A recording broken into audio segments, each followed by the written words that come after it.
இப்போ நான் இந்த வீடியோ ரெக்கார்ட் பண்ணுறது எப்போ பார்த்தீங்கன்னா, அது பெங்கால் புயல் வந்ததா சொன்னாங்கல்ல, அன்னைக்கு நைட்டு தான். மறுநாள் வந்து நாளைக்கு வந்து பெங்கால் புயல் புதுச்சேரியை தாக்க போகுது அப்படின்னாங்களா. நான் புதுச்சேரிக்கு பக்கத்தில் திண்டிவனத்துலேருந்து நான் பேசிகிட்ருக்கேன். அப்போது இப்போ வந்து நீங்கள் புயல் வரணுன்னு நீங்கள் ரொம்ப ஆர்வமாக இருக்கீங்க, அப்படி தானே? புயல் வந்தால் நல்லாயிருக்கும், வரலன்னா ஒரே ஏமாற்றமாக இருக்கும். ஏன்னா இப்போல்லாம் நீங்கள் ரொம்ப பாதுகாப்பாக இருக்கீங்க. எல்லாருமே காங்கிரீட் கட்டடத்துக்குள்ளே உட்காந்துக்கிட்டு ரொம்ப பாதுகாப்பு. வெளியில் எவ்வளோ புயல் வந்தாலும் உங்களுடைய கட்டடம் எதுவும் ஆகாது. உங்களுக்கு வந்து இன்வெர்ட்டர் இருக்கும், மின்சார சப்ளை இருக்கும், நீங்கள் டிவி பார்க்கலாம், என்ன வேணாலும் பார்க்கலாம். ஆனால் வந்து இப்போ 2040 வந்து நமக்கு வந்து ஒரு புயல் வந்து 2040க்கு அப்புறம் இந்த இயந்திர அறிவியல் உலகம் செயலிழந்து விடும். அப்படி இருக்கும்போது அப்போ மின்சாரம் இருக்காது. நம்ம எல்லாம் இயற்கையோடு இணைஞ்சு வாழ போகிறோம். 2040க்கு அப்புறம் நம்ம வந்து சென்னை இதெல்லாம் விட்டுட்டு நம்ம என்ன பண்ணுவோம், எல்லோரும் உலகத்தில் இருக்க எல்லாருமே விவசாயம் தான் பண்ண போகிறோம். ஏன்னா எல்லாமே தொழிற்சாலை எல்லாமே ஃபெயிலியர் ஆகிடும். ஆஃபீஸு, இந்த அரசாங்க அமைப்பு எல்லாமே ஃபெயிலியர் ஆகிடும். அப்போ வந்து மக்கள் என்ன பண்ணுவாங்க தெரியுமா? எல்லோரும் விவசாய நிலத்தை நோக்கி ஓடுவாங்க. இப்போ சென்னையில் வந்து விவசாய நிலம் இல்லை, எல்லாம் காங்கிரீட் காடுகளாக இருக்குது. அப்போ வந்து என்ன பண்ண முடியும், அந்த காங்கிரீட் காடுகளெல்லாம் இடித்து அள்ளி போட்டு அதை விவசாய நிலமாக மாற்றலாம் அப்படின்னா, அதற்கு நம்மக்கிட்ட அப்போதைக்கு நமக்கு அவகாசம் இருக்கா, இல்லது போதிய தொழில்நுட்பம் இருக்கா? ரொம்ப கஷ்டம். இன்றைக்கி இருக்கிற தொழில்நுட்பத்தை பயன்படுத்தி நீங்கள் வந்து புல்டோசர் இதெல்லாம் வச்சு நீங்கள் வந்து கட்டடத்தை இடித்து அதை வந்து தூக்கி தூர போட்டு ஒரு விவசாய நிலமாக மாற்றலாம். ஆனால் நம்ம வந்து 2040க்கு அப்புறம் ரொம்ப அலட்சியமாக நம்ம இருந்தோம் அப்படின்னா, 2040 வரைக்கும் அலட்சியமாக இருந்துட்டு அதுக்கப்புறம் பார்த்திங்கன்னா இந்த உலகம் ஃபெயிலியர் ஆகும்போது தான், ஓஹோ இது ஃபெயிலியர் ஆகுது, இனிமேல் இதை வந்து காப்பாற்ற முடியாது, அவ்வளோதான், இளைய தலைமுறையினருக்கு இந்த உலகத்தை பற்றின அக்கறை எதுவுமே இல்லை, ஒரு டாக்டர் ஆகணும், இன்ஜினியர் ஆகணும் அப்படிங்கிற அக்கறைலாம் அவங்களுக்கு இல்லை, அவ்வளோதான், இது ஃபெயிலியர் ஆக போகுது, ஃபெயிலியர் ஆகிட்டுருக்கு. அப்படிங்கும்போது என்ன பண்ணுவாங்கன்னா, படிப்படியாக எல்லா தொழில் நிறுவனங்களும் மூடப்பட்டு விடும், யாருக்கும் சம்பளம் கொடுக்க முடியாது, யாரும் தொழில்நுட்ப வல்லுநர்கள் யாரும் வேலைக்கு வரமாட்டாங்க. ஏன்னா இனிமேல் பிறக்கிற பசங்களுக்கு இந்த படிப்பு மேலே ஆர்வம் இல்லாமல் போயிடும். இயற்கையான வாழ்க்கையில் தான் அவங்களுக்கு ஆர்வம். எளிமையாகவே எங்களால் மகிழ்ச்சியாக வாழ முடியும்னு அவங்க நிரூபிக்க ஆரம்பிச்சிருவாங்க. நாம் என்ன நினச்சிட்ருக்கோன்னா, ஆடம்பரமாக வாழ்ந்தால் தான் மகிழ்ச்சியாக வாழ முடியும் அப்படின்னு நம்ம நினச்சிட்ருக்கோம். அது வந்து பொய்யின் நிறுவனமாகிடுச்சு. எல்லாம் பணம் எல்லாம் வந்துருச்சு, எல்லாமே நம்மக்கிட்ட பணம் எல்லாமே இருக்குது, ஆனால் மகிழ்ச்சியாக வாழ முடியல.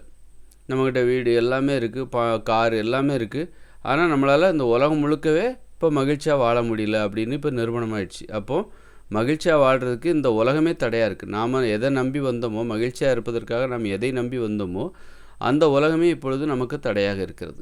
அப்படி இருக்கும்போது இந்த உலகத்தில் தொழில்னு தான் போக வேண்டியிருக்கு, பணம்னு ஓட வேண்டியிருக்கு, உறவுகள்லாம் பிரிஞ்சு போச்சு. எப்படி வெறும் சாப்பாடு, டிவி, படுப்பதற்கு மெத்தை இதெல்லாம் வச்சுக்கிட்டு எப்படி மகிழ்ச்சியாக இருக்க முடியும்? செல்ஃபோனு இது மட்டுமே நமக்கு மகிழ்ச்சி இருந்தது. இப்போவே நம்ம இந்த செல்ஃபோன், மொபைல் ஃபோன்லாம் போர் அடிக்க ஆரம்பிச்சிருச்சு, டிவிலாம் போர் அடிக்க ஆரம்பிச்சிருச்சு. 2040க்குன்னு 16 வருஷத்தில் போக பார்த்தா இது எல்லாமே சுத்தமாக போர் அடிக்க ஆரம்பிச்சிடும். சரி, என்ன தான் டெக்னாலஜி வரட்டும், ஏஐ டெக்னாலஜி வந்தாலும் சரி, அதுவும் ஒரு வாட்டி சலிச்சு போயிடும். ஆரம்பத்தில் செல்ஃபோன் நமக்கு ஆச்சரியமாக இருந்தது, நல்லா பேசி நாட்கள் நல்லா பேசணும். அப்புறம் பார்த்தா இப்போ பேசுகிறதே கிடையாது, செல்ஃபோன் எல்லாம் நவீனமாகிடுச்சு. ஆரம்பத்தில் பட்டன் மொபைல் தான் இருந்தது, அப்போது கடந்து பேசுன்னு பேசிட்டு கிடந்தாங்க, காசெல்லாம் போட்டு 200 300 போட்டு பேசிட்டு கிடந்தாங்க. இன்றைக்கி பார்த்தா ஃப்ரீயாக பேசலாம், எவ்வளோ வேணாலும் பேசலாம் அப்படின்னு இருந்தால் கூட இன்றைக்கி பேசுகிறதே கிடையாது. அந்த மொபைல் ஃபோன் நவீனமாக இருக்கே தவிர நம்ம அதில் வந்து அதை வந்து அதோட அந்த ஆச்சரியத்தை அது இழந்து விட்டது அந்த மொபைல் ஃபோன். அதுபோல் தான் ஏஐ டெக்னாலஜி வந்துச்சுன்னா, ஆர்டிஃபிஷியல் இன்டெலிஜென்ட் அந்த தொழில்நுட்பம் வந்துச்சுன்னா, அது ஆரம்பத்தில் வியப்பாக தான் இருக்கும், அது போர் அடிச்சிடும். அதனால் 16 வருஷம் கழித்து இந்த இயந்திர அறிவியல் தொழில்நுட்பம் வியப்பை இழந்து விடும், மக்களுக்கு சலிப்பையும் வெறுப்பையும் தந்துடும். எப்போ அடுத்து என்ன புதுசாக கஷ்டப்பட்டு கண்டுபிடிச்சி எடுத்து கொடுத்துக்கிட்டே இருப்பாங்களா?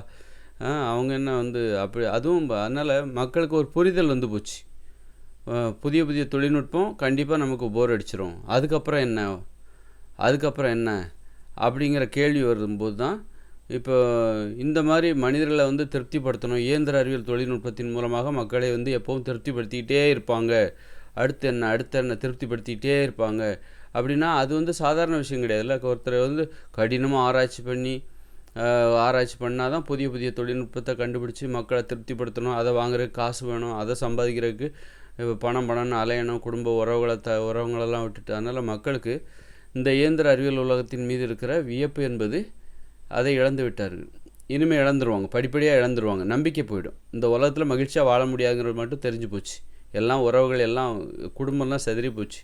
யாரும் உறவுகள் யாரும் ஒன்றாவே இருக்கிறதில்ல.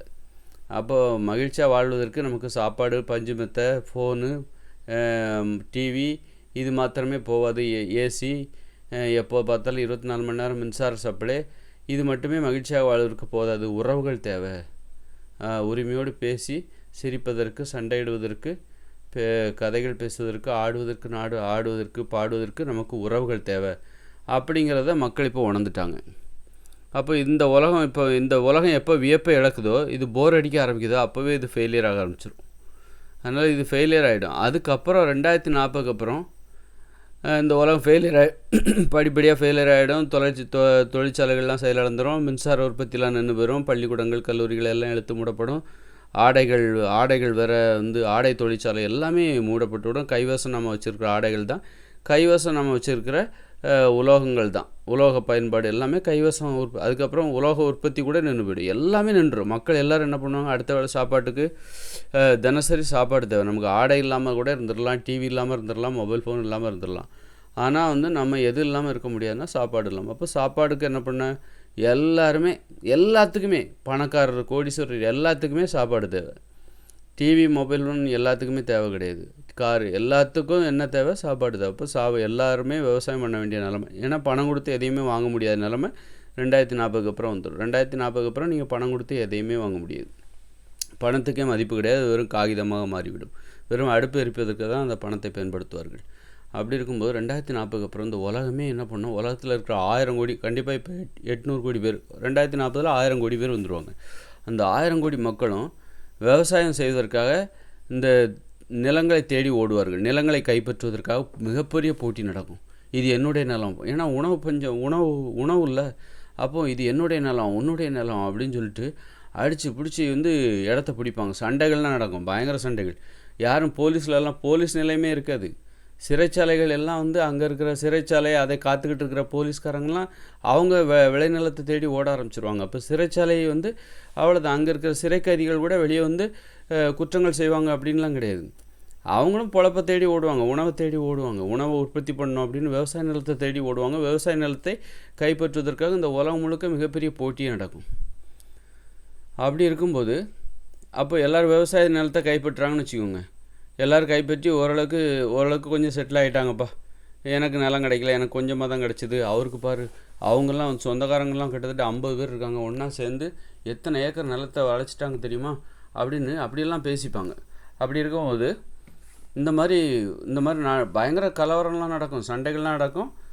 அப்புறம் பெருசாக ஓரளவுக்கு செட்டில் ஆகிடுவாங்க. அப்புறம் எல்லாம் மக்கள் ஒன்று கூடி ஒவ்வொரு கிராமமாக கூடி உட்காந்து நிலத்தை சமமாக பிரிச்சுக்குவோம் அப்படிங்கிற மாதிரி. எல்லாத்துக்கும் ஒரே அளவு நிலம் தாங்க, ஒரே அளவு, அந்த மாதிரியெல்லாம் வரும். அது சரி. அப்போ நான் என்ன சொல்ல வரேன் அப்படின்னா, 2040 அப்புறம் ஒரு புயல் வந்தால் எப்படி சமாளிக்க போகிறாங்க? இந்த உலகமே மின்சாரமே கிடையாது, காங்கிரீட் கட்டடங்களும் இருக்காது. இப்போ இருக்கிற காங்கிரீட் கட்டடத்தை விட்டுட்டு எல்லாருமே விவசாய நிலத்தை ஓடி போயிடுவாங்க. விவசாய நிலத்தில் குடிசைகள் போட்டு குடியிருக்க ஆரம்பிச்சிருவாங்க. இங்கே 2040 அப்புறம் சிமெண்ட் கிடைக்காது, காங்கிரீட் கிடைக்காது, ஜல்லிலாம் கிடைக்காது. அப்போ என்ன பண்ணுவாங்க, ஒரு குடிசை, கல்லெல்லாம் வச்சு ஒரு குடிசை கட்டி குடிசையில் தான் வாழ்வாங்க. மின்சார உற்பத்தி கிடையாது, தொலைபேசி கிடையாது, பள்ளிக்கூடங்கள் எதுவுமே கிடையாது. அப்போது ஒரு புயல் வந்தால் என்ன பண்ணுவாங்க? இருட்டில் புயல் வந்துச்சு, இரவு நேரத்தில் புயல் வந்துச்சு, என்ன பண்ணுவாங்க? இரவு ஒரே இருட்டாக இருக்கும்.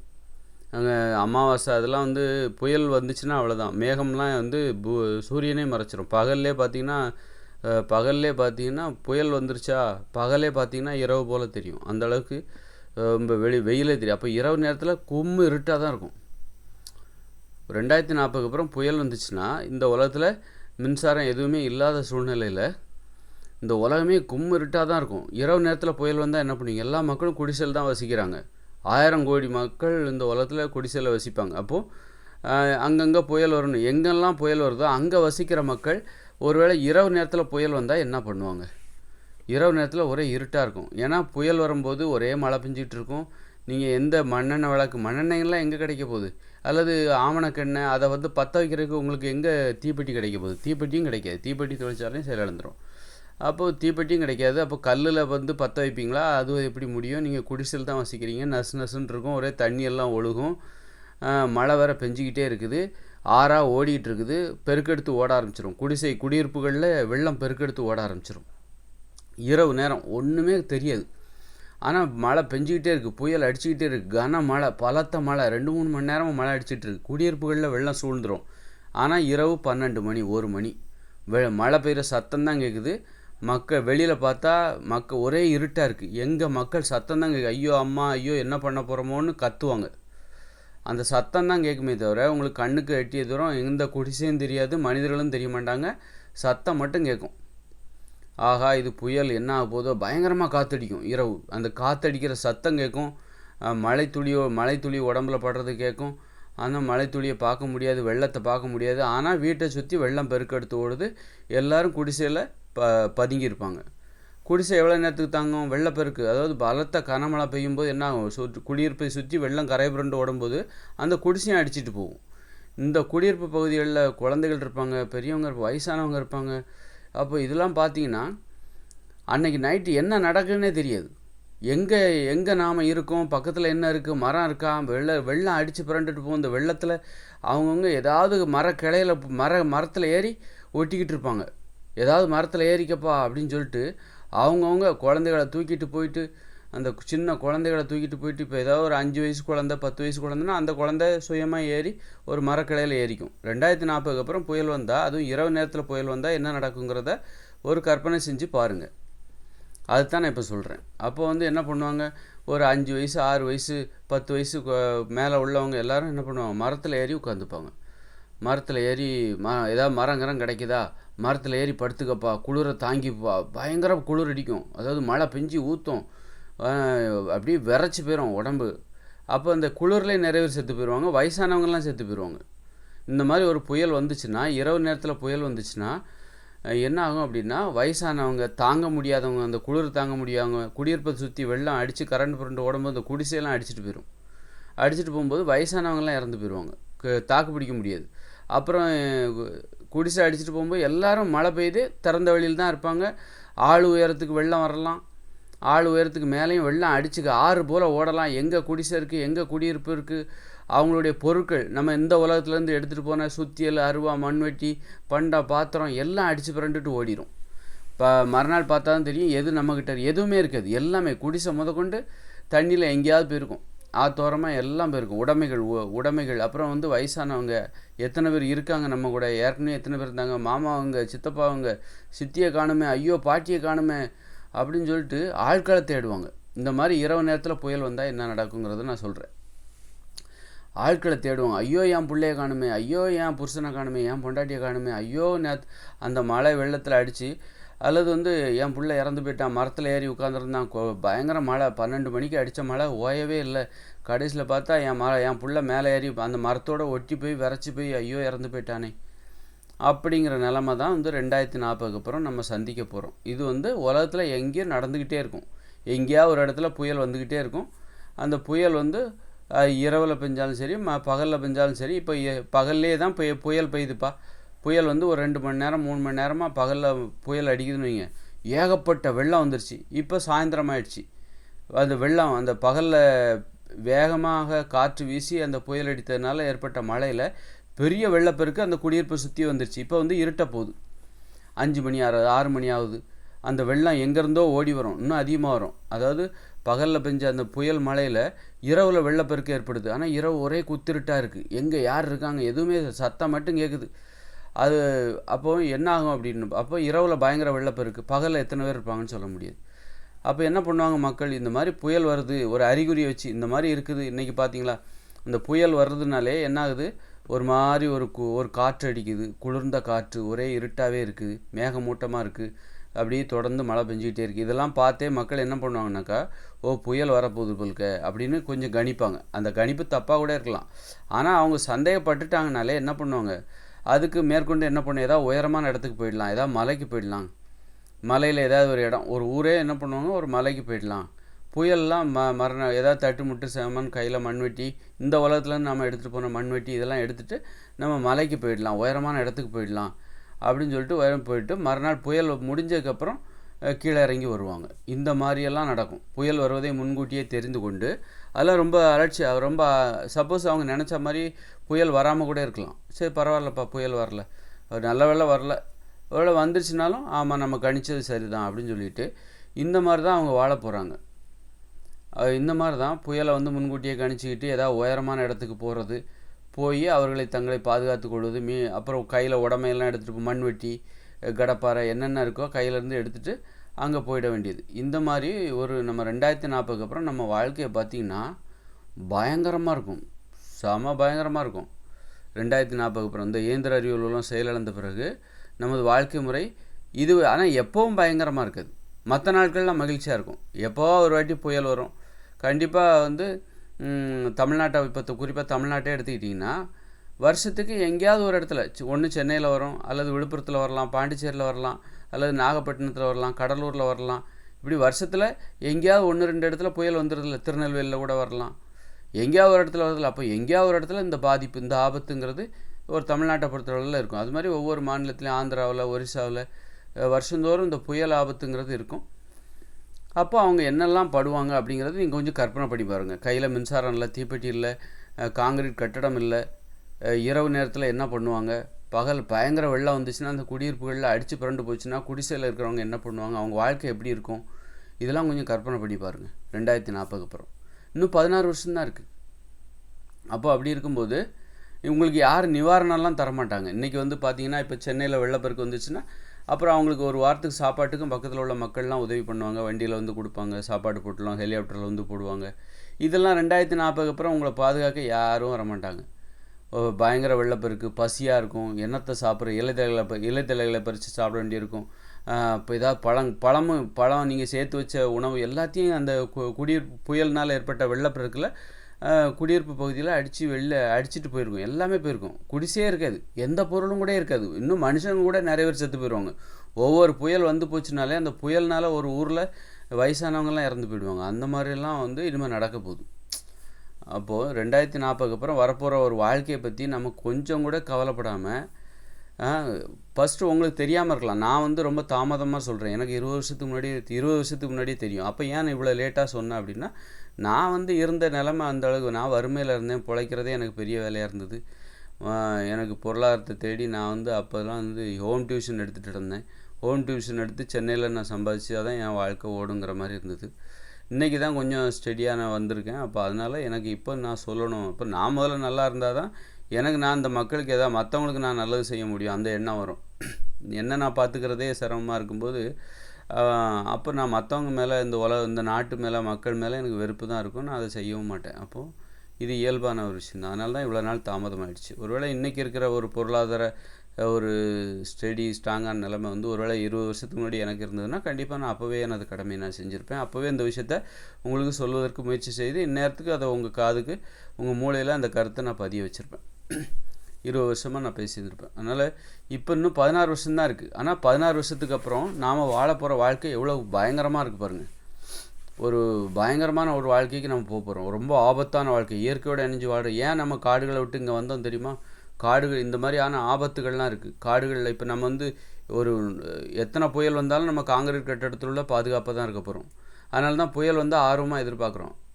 ஏன்னா நம்ம பாதுகாப்பாக இருக்கோம். ஆனால் நீங்கள் ஒரு குடிசையில் இருந்தீங்கன்னா ஒரு மழை வந்தாலே உங்களுக்கு பயமாக இருக்கும். ஐயோ எப்படா அந்த மழை முடியும் அப்படின்னு சொல்லிட்டு உங்களுக்கு ரொம்ப பயமாக இருக்கும். ஆனால் ஒரு புயல் அப்போ எப்படி நீங்கள் எதிர்கொள்வீங்க? ஐயோ புயல் வராமல் இருந்தால் சந்தோஷப்படுவீங்க. அந்த ஆனால் இப்போ புயல் வராமல் இருந்தால் தான் கவலைப்படுறாங்க, ஏமாற்றமாக இருக்குது. வரும்னு நினச்சோம், ஐயோ வரலையே அப்படின்னு கவலைப்படுறோம். காரணம் நம்ம பாதுகாப்பாக இருக்கிறோம். நமக்கு எந்த புயலும் நமக்கு ஒரு வேடிக்கை தான், ஒரு படம் பார்க்குற மாதிரி தான். ரியலாக உண்மையாகவே ஒரு படம் பார்க்குற மாதிரி தான் புயல் என்பது. புயல் வரலைன்னா தான் நமக்கு ஏமாற்றம். அதனால் நமக்கு பெருசாக எந்த அழிவும் ஏற்பட போகிறதில்ல. சிலர் தான் புயல்னால் பாதிக்கப்படுவாங்க, இந்த விவசாயிகள் பாதிக்கப்படுவாங்க, அவங்க தான் பாதிக்கப்படுவாங்க. தவிர பெரும்பாலான மக்களுக்கு எந்த பாதிப்பும் இல்லைங்கிறனால புயலை பற்றி நம்ம வரவேற்கிறோம். அப்போ 2040க்கு அப்புறம் நாம் எப்படிப்பட்ட வாழ்க்கைக்குள்ளே போக போகிறோம், அப்போ நாம் என்ன பண்ணணும், இப்போ அதற்கு எப்படி தயாராகணும், 2040க்கு அப்புறம் புயலே வந்தால் கூட நாம் எப்படி சமாளிக்கிறோம், மின்சாரம் இல்லாத அந்த உலகத்தில் புயல் வந்தால் நாம் எப்படி சமாளிப்பது, அதற்கு ஏதாவது திட்டம் இருக்கா அப்படின்னா என்கிட்ட வரைபடம் இருக்குது. அந்த வரைபடத்தின்படி இப்போ இருக்கிற இயந்திர அறிவியல் தொழில்நுட்பத்தை பயன்படுத்தி கட்டுமானங்களை கட்ட வேண்டும்.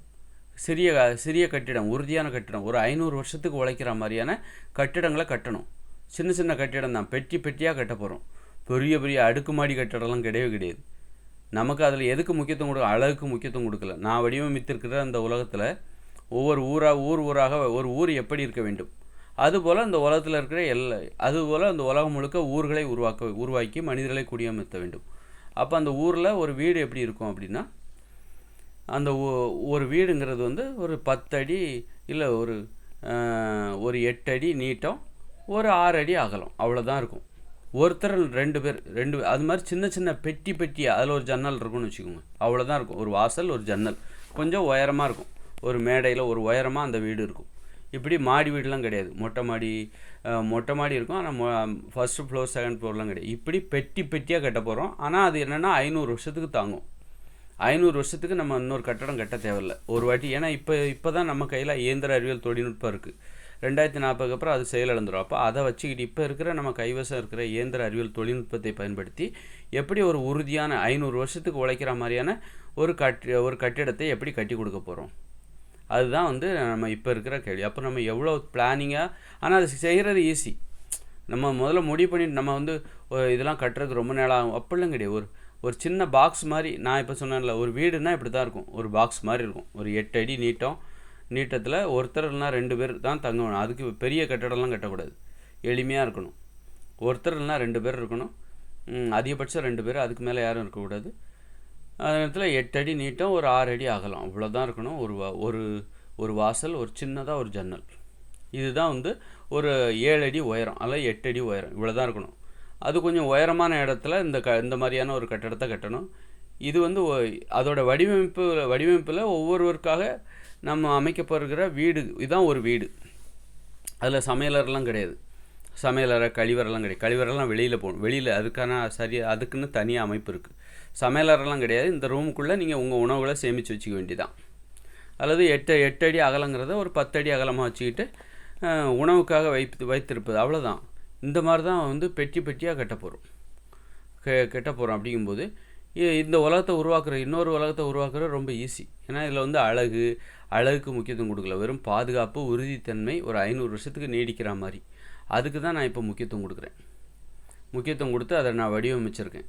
அப்புறம் இந்த கட்டடம் மட்டும், அதை எப்படி வடிவமைச்சிருக்கேன், அந்த குடியிருப்பு கூட்டு குடும்பம் ஒவ்வொரு கூட்டு குடும்பத்துக்கு 1 ஏக்கர் கொடுத்துருக்கேன். 1 ஏக்கர் அந்த கூட்டு குடும்பத்திற்கு 3 பக்கமும் கிணறுகள், தண்ணிக்காக நீங்கள் எங்கேயும் அலையக்கூடாது.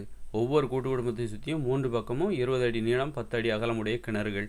அப்புறம் கொல்லைப்புறத்தில் கழிவறைகள், திறந்தவெளி கழிவறைகள், ஒரு 50 அடி தள்ளி போனால் அந்த கழிவறையோட அமைப்பு எப்படி இருக்கும். இப்படி அதற்கு பின்னாடி அந்தந்த குடும்பத்துக்கு தேவையான விளைநிலங்கள், இப்படி அந்த வடிவமைப்பு அற்புதமாக இருக்கும். இதை உலகம் முழுக்க நிறுவனம். இதை நிறுவுறது ரொம்ப ஈஸி. ஆனால் நம்ம பாதுகாப்பாக உறுதியானதாக ஒரு 500 வருஷத்துக்கு வர்ற மாதிரி. ஏன்னா இப்போ தான் நம்மக்கிட்ட இயந்திர அறிவியல் தொழில்நுட்பம் இருக்குது. 2040 அப்புறம் இந்த தொழில்நுட்பமும் நம்ம கைவசம் இருக்காது. அப்போ ஒரு 500 வருஷத்துக்கு நம்ம ஒரு பாதுகாப்பான வாழ்க்கையை நம்ம உறுதி செய்ய முடியும். இந்த மாதிரி இயந்திர அறிவியல் தொழில்நுட்பத்தை வச்சு காங்கிரீட் கட்டடங்களை கட்டி, அதே நேரத்தில் உள்பக்கமாக வந்து அந்த கட்டடம், ஒரு வீடு இருக்குன்னு வச்சுக்கோங்களேன், காங்கிரீட் கட்டடத்தில் நீங்கள் கட்டிட்டீங்க, மேலே காங்கிரீட்லாம் போட்டு கட்டிட்டீங்க. உள்பக்கத்தில் என்ன பண்ணணும் அப்படின்னா, கம்பி, அதாவது அந்த கட்டிடம் சரிஞ்சு விழாத அளவுக்கு இந்த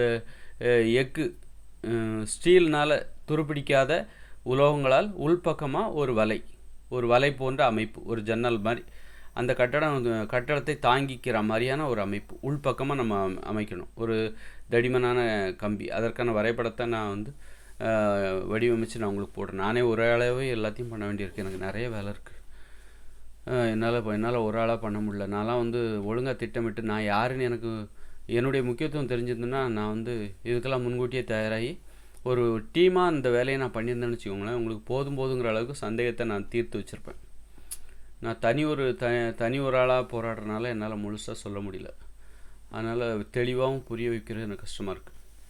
அப்படி வந்து உள்பக்கமாக வந்து அந்த கட்டிடம் வந்து உள்பக்கமாக சரிஞ்சு, ஏதாவது ஒரு காலகட்டத்தில் ஒரு 50 வருஷம் 100 வருஷத்துக்கு அப்புறம் கூட உள்பக்கமாக சரிஞ்சு விழுந்துடக்கூடாது.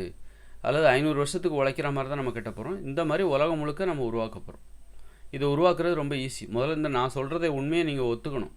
இது நல்லது தான், அந்த வடிவமைப்பு நல்லது அப்படிங்கிறதுல உங்களுக்கு எந்த மாற்று கருத்து கூட. முதல்ல நான் சொல்கிறத கேட்கணும். நான் சொல்கிறத நீங்கள் வந்து ஒத்துக்கணும், என் மேலே நம்பிக்கை வைக்கணும். அதனால் வந்து ரொம்ப இது அப்படி இப்படின்னு விதண்டாவாதம் எதுவும் பண்ணாமல் நம்புனீங்கன்னா உங்கள் எல்லாத்துக்கும் நன்மை தரும். அப்போது எதிர்காலத்தில் நம்ம இது போன்ற புயல்களிலிருந்து, இயற்கை சீற்றங்களிலிருந்து நாம் நம்மை பாதுகாத்து கொள்ள எதிர்காலத்தில் நமக்கு இருக்கிற ஒரே நம்பிக்கை என்னிடம் இருக்கிற அந்த வடிவமைப்பு. அப்புறம் 2040 இந்த உலகம் செயலிழக்க போகுது அப்படிங்கிற ஒரு தகவல். இந்த தகவலை நீங்கள் ஏற்றுக்கணும். ஏற்றுக்கிட்டு நம்ம இப்போவே தயாராகணும். இப்போவே தயாராகி அது குறித்து நீங்கள் நிறைய பேசுங்க. இந்த கருத்தை யாரும் முடக்க நினைக்காதீங்க, தடுக்க நினைக்காதீங்க. இதை நீ இப்படியெல்லாம் பேசுகிற அப்படின்னு சொல்லி என்னையும் தடுக்காதீங்க. சும்மா இப்போ எவ்வளவோ பேசுகிறாங்க, ஆபாசமாக பேசுகிறாங்க, என்னென்னோ பேசுகிறாங்க, வன்முறை தூண்டுற மாதிரிலாம் பேசுகிறாங்க. அதனால் இதை பேசுவதற்கு, இது பற்றி கலந்துரையாடுவதற்கு இங்கே ஒரு சுதந்திரத்தை கொடுங்க. இதை தடுக்கவே தடுக்காதீங்க. இதுக்கு மட்டும் சுதந்திரம், முழு சுதந்திரம் கொடுத்துருங்க, இந்த மாதிரி பேசுகிறதுக்கு மட்டும். ஏன்னா இது எதிர்கால பாதுகாப்பு சம்மந்தமானது. அதனால் இது குறித்து நீங்கள் எந்தவித இது போன்ற விவாதங்களுக்கு தடையே போடாமல் நம்ம இல்லைனா என்ன நடக்கும், ஒரு எதிர்காலத்தில் ஒரு புயல் வந்தால் என்ன நடக்கும் அப்படிங்கிறத சொல்லிட்டேன். எவ்வளோ கொடூரமான அனுபவம் கொஞ்சம் கற்பனை பண்ணி பாருங்கள். எந்தவித மின்சார வெளிச்சம் எதுவுமே இல்லாமல் இரவு நேரத்தில் கடுமையாக புயல் அடிக்குது. எல்லா மக்களும், இந்த உலகத்தில் இருக்கிற எல்லா மக்களும் குடிசையில் வாழ போகிறாங்க. அப்படின்னா குடிசையில் வாழ்கிற ஒரு குடியிருப்பு பகுதியை ஒரு மாவட்டம் ஒரு புயலால், ஒரு மாவட்டம் இருக்கிற ஒரு பரப்பளவு ஒரு புயலால் பாதிக்கப்படும் போது இரவு நேரத்தில் ஒரு புயல் வந்துச்சுன்னா அவங்களுக்கு ஒன்றுமே தெரியாது, குத்திருட்டாக இருக்கும். ஆனால் புயல், மழை, வெள்ளம் சுற்றி வரைக்கும் எங்கே போகிறோம், அந்த தண்ணி எங்கே அடிச்சுட்டு போகுது, நம்மளை எங்கே இழுத்துட்டு போகுது அப்படின்னு ஒன்றுமே தெரியாமல் பகலில் பார்த்தா அத்தனை பேர் செத்து கிடப்பாங்க. அதனால் அவ்வளோ ஆபத்துகளை நம்ம எதிர்கொண்டுட்ருக்கோம். அவ்வளோ ஆபத்து இன்னும் ஒரு 16 வருஷத்தில் நம்ம வரப்போகுது. இன்றைக்கி நீங்கள் ஸ்வெட்டர் போட்டுக்கிட்டு காங்கிரீட் கட்டடத்தில் சுகமாக கம்பளி போர்வை இழுத்து போத்திக்கிட்டு இதுதான் நிரந்தரம்னு நினச்சிக்கிட்டு இருக்கீங்க. இது நிரந்தரம் கிடையாது. நம்ம இயற்கையோடு காடுகளில் வாழற பாருங்க, அதுதான் நிரந்தரம். அந்த வாழ்க்கையை நம்ம எதிர்கொள்ளணும். அந்த வாழ்க்கை தான் நிரந்தரம். அங்கே தான் போகிறோம். நிரந்தரமான அந்த வாழ்க்கையில் ஏகப்பட்ட சவால்கள் இருக்குது. அந்த சவால்களை நமக்கு இன்னும் கொஞ்சம் 16 வருஷம்தான் அவகாசம் இருக்குது. அதனால் நம்ம விரைந்து அதற்குரிய வேலைகளை நம்ம செய்யணும். புதிய உலகத்தை உருவாக்க வேண்டும். அதற்கான வடிவமைப்பு என்னிடம் இருக்கிறது. அது குறித்து விவாதியுங்கள். இந்த கருத்தை கொண்டு போய் சேருங்க, பலர்ட்டையும் கொண்டு போய் சேருங்க. பலர்ட்டையும் இப்படி ஒருத்தன் பேசிகிட்டு இருக்கான், என்னன்னு சொல்லுங்கள், என்னன்னு அதை பற்றி கேட்டு. ஏன்னா இது உண்மை. நான் அதனால தான் நான் எப்போவுமே ஒரு அப்படி பரபரப்பாக அந்த விளம்பரம் அப்படின்லாம் நான் போக மாட்டேன். ஏன்னா இது அப்படியெல்லாம் நான் இது மெதுவாக போனால் போதும். மெதுவாக அந்த கருத்து பலருக்கும் தெரிஞ்சால் போதும். ஏன்னா இது ஒரு வலிமையான உண்மை. யாராலையும் நீ சும்மா மறுக்கலாம், வாதம் பண்ணி மறுக்கலாம். ஆனால் இது நடக்க போகிற உண்மை. நடக்கிறத யாரும் தடுக்க முடியாது. நாளைக்கு விடியும் அப்படிங்கிற இன்றைக்கு இரவு முடிந்தால் விடியல், அதை யாராலும் தடுக்க முடியாதுல்ல. அதுபோல் தான் 2040 இந்த இயந்திர அறிவியலும் செயலிழக்க போகுதுங்கிறது யாராலையுமே தடுக்க முடியாது. அப்போ தடுக்க முடியாத ஒரு விஷயத்த நீ அதை சொல்கிற என்ன போய் தடுத்துக்கிட்டு இருந்தீங்கன்னு அதை போய் தடுக்க முடியுமா உங்களால்? அப்போ அதை சொல்கிற நான் எவ்வளோ பெரிய ஒரு உதவியை நான் அந்த மக்களுக்கு நான் செய்கிறேன். அதோட முக்கியத்துவம் தெரிஞ்சு இதற்கு ஒரு சுதந்திரத்தை உருவாக்குங்க. சுதந்திரத்தை உருவாக்கி நம்ம பண்ண வேண்டிய வேலைகள் நிறைய இருக்குது.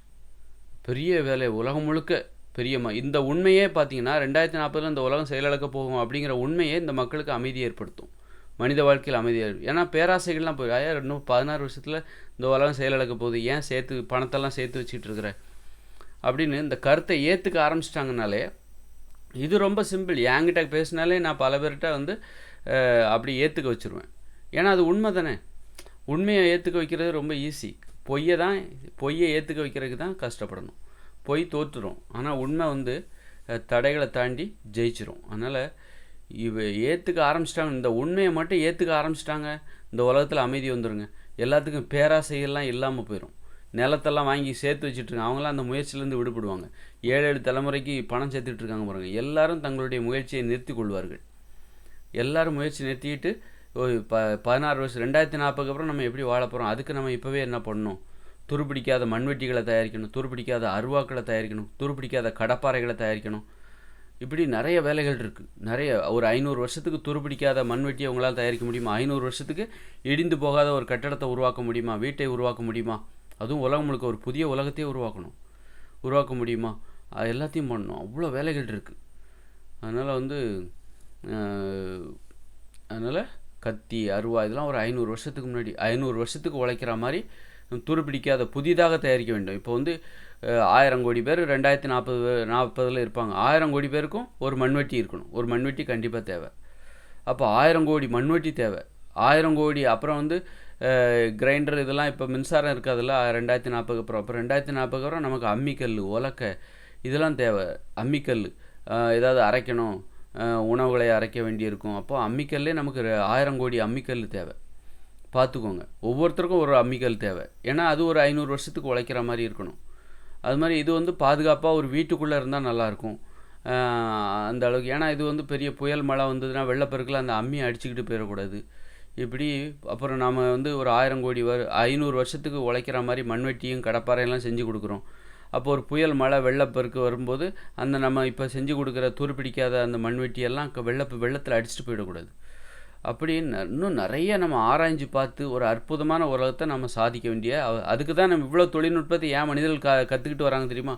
இவ்வளோ தொழில்நுட்பத்தை மனிதர்கள் படித்து எதுக்கு பண்ணுறாங்க அப்படின்னா, இப்படிப்பட்ட ஒரு உலகத்தை உருவாக்குறதுக்காக தான். இப்படி ஒரு எளிமையான உலகம், ஆனால் வலிமையான உலகம், ஆனால் உறுதியான உலகம், ஒரு 500 வருஷத்துக்கு உழைக்கிற மாதிரியான ஒரு எளிமையான ஒரு உலகம், அதை உருவாக்குறதுக்கு தான் அதுக்கு தான் நம்ம இவ்வளோ தொழில்நுட்பத்தை இப்போ நம்ம பயிற்சி செய்து கொண்டு இருக்கிறோம். அதனால் முக்கியத்துவம் தெரிஞ்சு எதிர்காலத்தை பற்றின இதை தெரிஞ்சுக்கிட்டு நம்ம வந்து விரைவாக தயாராகணும். நமக்கு இருப்பது குறைந்த அவகாசம்தான். இந்த உண்மையே மனித வாழ்க்கையில் அமைதி, பேராசைகளை தணித்து விடும். பேராசை, பணத்தின் மீதான பேராசையை நான் சொல்கிற உண்மையே குறைச்சிரும்.